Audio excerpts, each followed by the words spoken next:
स्वागत है आपका अपने YouTube channel Eklavya study point में। और मेरा नाम है सत्येंद्र प्रताप और आज हम इस वीडियो में देखेंगे क्लास 12th की हिस्ट्री का चैप्टर नंबर 5। चैप्टर नंबर 5 का पार्ट लिया है आज हमने सेकंड, यानी कि ये पार्ट है 2। पार्ट 1 बना दिया गया है, अगर आपने नहीं देखा है तो आप उसे जाके देख सकते हैं, प्लेलिस्ट में अवेलेबल है। और अगर आप इससे ज़्यादा तैयारी करना चाहते हैं तो मैंने पूरी बुक ही बना रखी है, पहले से ही कंप्लीट है लास्ट ईयर की, तो आप उसे देख सकते हैं, ठीक है। लेकिन ये नोट्स वाइज हैं और वो मैंने एनसीईआरटी या फिर सपोर्टिंग की पीडीएफ से पढ़ाया था, सेम है दोनों। तो शुरू करते हैं दोस्तों अपना ये टॉपिक, एक अपरिचित संसार की समझ। अल बिरूनी जो दोस्तों था, उसने कुछ मतलब भारत देश में देखा, उसे बहुत सारी चीज़ें अलग लगी, विचित्र लगी, ठीक है। उसके बारे में उसने क्या लिखा, कैसे लिखा, क्या बताया, हम यही बातें डिस्कस करेंगे इस टॉपिक में। तो अल बिरूनी ने जो देखा उसे विचित्र लगा, उसने उन सब बातों की तुलना उन प्रथाओं से कर दी जिनसे वो पहले से परिचित था। यानी उसने भारतीय महाद्वीप में जो भी देखा उसे उसकी तुलना उसने बाकी उन संस्कृतियों से या फिर उन चीज़ों से की जिसको वो पहले से जानता था, क्योंकि बहुत सारी चीज़ें होती हैं हम जानते हैं उन्हें। तो अल बिरूनी जो था उसकी कुछ समस्याएं थी जब वो मतलब इन सारी चीज़ों को देख रहा था। कौन सी समस्याएं सामने आई? एक तो सबसे बड़ी समस्या आई उसके सामने भाषा, क्योंकि जो लैंग्वेज थी संस्कृत, अगर हम बात करें मेनली जो वो संस्कृत ग्रंथों पे ही निर्भर था। वो ब्राह्मणों के साथ उसने काफ़ी टाइम तक समय बिताया था, ब्राह्मणों के ग्रंथों का अध्ययन किया था, तो वो सब संस्कृत में थे। अब उस संस्कृत भाषा को वो समझ जाता था, सब कुछ उसे पता था, लेकिन संस्कृत, अरबी और फारसी जो लैंग्वेज है इनसे बहुत ज़्यादा अलग थी। तो संस्कृत का ट्रांसलेशन यानी कि अनुवाद कर पाना बहुत कठिन होता था, ठीक है। मान लो हम दो लैंग्वेज जानते हैं तो इसका मतलब ये नहीं है कि हम एक लैंग्वेज से दूसरी लैंग्वेज में आसानी से अनुवाद कर पाएंगे। अनुवाद कर पाना कठिन होता है बहुत सारी लैंग्वेज में, ठीक है। दूसरा था धार्मिक रीति रिवाज, क्योंकि हमारे देश में जो धार्मिक रीति रिवाज थे, जो प्रथाएं थी, वो बहुत ज़्यादा अलग थी, तो उसको देखकर भी उसे कुछ समस्या आती थी। तीसरा पॉइंट हमने पढ़ा है अभिमान, ठीक है। अभिमान में इसमें हम ये पढ़ेंगे कि जो ज़्यादातर चीज़ें थी दोस्तों उसमें ये था कि अल बिरूनी ने ज़्यादातर उसे मतलब डॉक्यूमेंट वगैरह जो उसके पास जिन चीज़ों पे वो निर्भर रहता था वो तो ब्राह्मणों के ग्रंथ थे, यानी ब्राह्मणों की जो कृतियाँ थी संस्कृत भाषा में लिखी हुई, वो उन पर आश्रित रहता था, यानी उन पर निर्भर रहता था।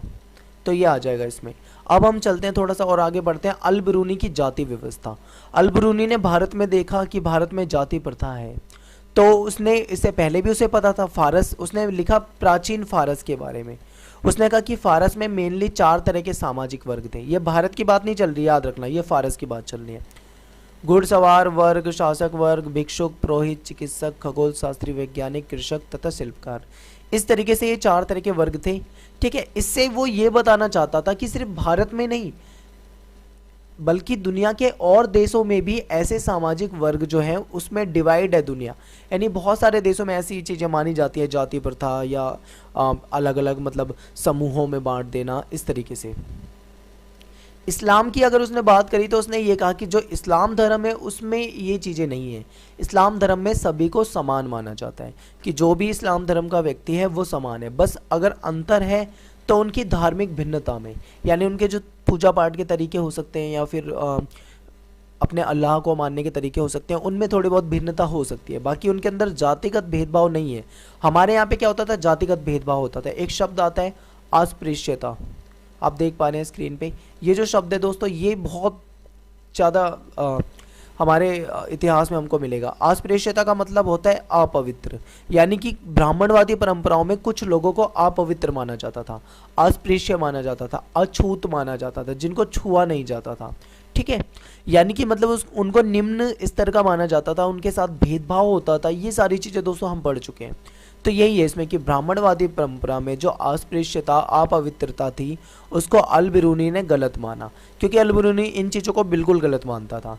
हर वह चीज़ जो अपवित्र हो जाती है, अल बिरूनी ने कहा कि हर वह चीज़ जो अपवित्र हो जाती है वो पुनः यानी कि दोबारा से पवित्रता प्राप्त करने का प्रयास करती है। ये किसने कहा था? ये अल-बिरूनी ने कहा था, ऐसा ऐसा था। तो दोस्तों आपको बस एक बार यहाँ पे वीडियो में ध्यान से देखना है, उसके बाद आप अपनी एनसीईआरटी को पढ़ लेना, सारी की सारी वही चीज़ डिक्टो मिलेगी, आपको बहुत अच्छे से याद हो जाएगा। अल-बिरूनी के बारे में हमने जान लिया, उसने जाति प्रथा का कैसे विरोध करा, उसने क्या अस्पृश्यता को मानने से इनकार किया, ये सारी बातें हम जान चुके हैं। अल-बिरूनी ने कहा था कि हर वो चीज़ जो अपवित्र हो जाती है वो अपने आप को पवित्र पुनः पवित्र बनाने की कोशिश करती है। उसने एग्जाम्पल दिया जैसे था कि सूर्य हवा को साफ करता है। ठीक है, तो आगे चलते हम देखते हैं इब्न बतूता तथा अनजाने को जानने की उत्कंठा। आपको पता है इब्न बतूता जो था वो एक हठीला यात्री था, वो नई नई चीज़ों के बारे में जानना चाहता था, नई नई जगहों पे उसे घूमने का शौक था, नई नई चीज़ों के बारे में लिखने का शौक था। तो इब्न बतूता अनजानी चीज़ों को जानने के लिए बड़े पैमाने पर यात्रा करता था। दिल्ली आया था, वो चीन गया था, वो अफ्रीका में घूमा था, यूरोप में घूमा था, बहुत सारी जगह घूमा था। जहाँ जहाँ घूमा उसने देखा कि वहाँ पे पूजा स्थल है, अलग अलग तरह के पूजा स्थल है, उसने वो देखा। उसने देखा कि विद्वानों के साथ समय बिताया, बहुत सारे विद्वानों के साथ समय बिताया, उनके रीति रिवाजों को देखा, उनको समझा, उसके बारे में लिखा। ठीक है, लोगों के विचार जाने, लोगों को समझने का प्रयास करा, और उसके बाद उसने क्या करा? वृत्तांत लिखा। नारियल तथा पान, कि नारियल पान पवित्र माने जाते थे, आपको पता होगा। और नारियल और पान के बारे में कुछ चीज़ें मैं आपको दिखा देता हूँ, आपकी बुक में कुछ इस तरीके से है। ये नारियल की तुलना कर रहा है, नारियल के बारे में बता रहे हैं। वो ये बता रहा है कि ये जो वृक्ष है ये वृक्ष स्वरूप से सबसे अनोखे हैं, यानी ये जो वृक्ष है वो बहुत अनोखे हैं, प्रकृति में सबसे विस्मयकारी हैं। विस्मयकारी मतलब अचंभित करने वाले। उसने बोला ये जो पेड़ है वो बिल्कुल खजूर के पेड़ की तरह दिखता है, और इसमें कोई अंतर नहीं है खजूर के पेड़ में और इसमें। बस अगर बात करें तो इसमें एक फल होता है, ठीक है, काष्ठफल, और दूसरे पेड़ में खजूर होता है। नारियल के जो पेड़ होते हैं, वृक्ष होता है, उसमें फल जो होता है वो मानव नारियल कुछ इस तरीके से होता है ना, उसमें बाल बाल से वो होते हैं, रेसे से। ठीक है, तो सिर होते हैं। उसने बोला कि मानव सिर की से मेल खाता है, और इसमें मानव 2 आंखें हैं और एक मुख है, अंदर का भाग हरा होने के कारण मस्तिष्क जैसा दिखाई देता है, रेशे के बाल हैं, और इनसे रस्सियाँ बनाई जाती हैं। तो ये सारी उसने बातें बताई नारियल के बारे में। ऐसे ही उसने पान के बारे में भी बताया था।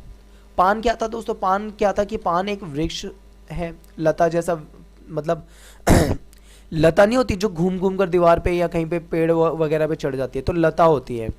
इसको उगाया जाता है, इसका कोई फल तो नहीं होता लेकिन इसको पत्तियों के लिए उगाया जाता है, और पत्तियों का उपयोग सुपारी डाल के पान खाने में इस तरीके से यूज़ किया जाता था, जो मुंह में रख के चबाया जाता था। ठीक है, तो इसने इसके बारे में तुलना करी, कुछ बताया। आगे देखो, इब्न बतूता और भारतीय शहर।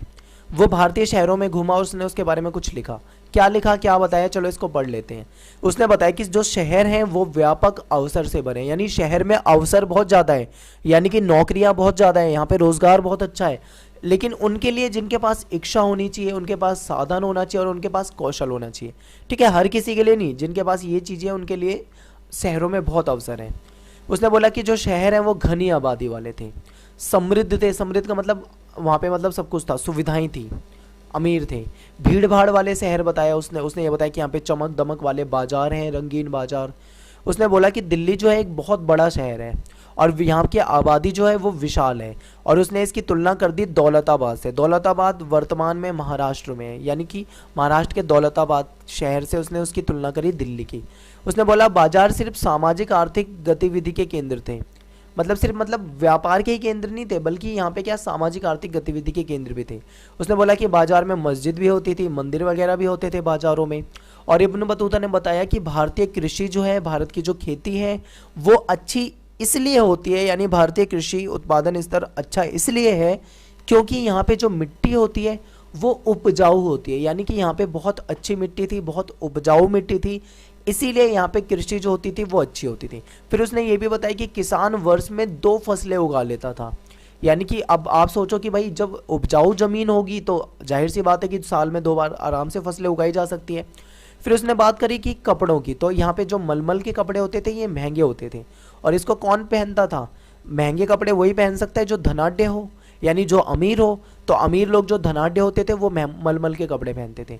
उसने ये भी बताया कि जो भारतीय कपड़े हैं, भारतीय कपड़ों में जो रेशम होता है उसकी बहुत ज़्यादा डिमांड थी, जरी जो होता है उसकी बहुत ज़्यादा डिमांड थी, साटन जो होता है उसकी बहुत ज़्यादा डिमांड थी, यानी इन सब चीज़ों की मांग बहुत ज़्यादा थी जो भारतीय ये कपड़े थे।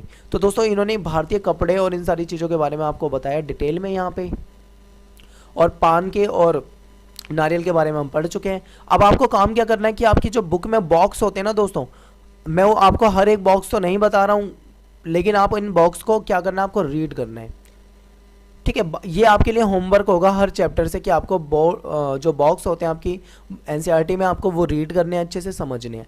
तो दोस्तों आपको ये वीडियो कैसा लगा, ये पार्ट 2 था हमारा इस वीडियो का। अगर आपको समझ में आया हो, पसंद आया हो, तो आप लाइक ज़रूर करें, और अगर आप पहली बार हमारे चैनल को देख रहे हैं तो आप सब्सक्राइब कर लें ताकि आपको सारी की सारी वीडियोस मिल जाए करें। और दोस्तों बहुत सारे बच्चे कमेंट में ये कहते हैं कि उनको कुछ वीडियो नहीं मिल रही है, जैसे पॉलिटिकल साइंस की कुछ वीडियो देखी, पार्ट 1 देख लिया तो कमेंट में ही लिखते हैं कि पार्ट 2 कहाँ है, पार्ट 2 देख लिया तो बोलेंगे पार्ट 3 कहाँ है।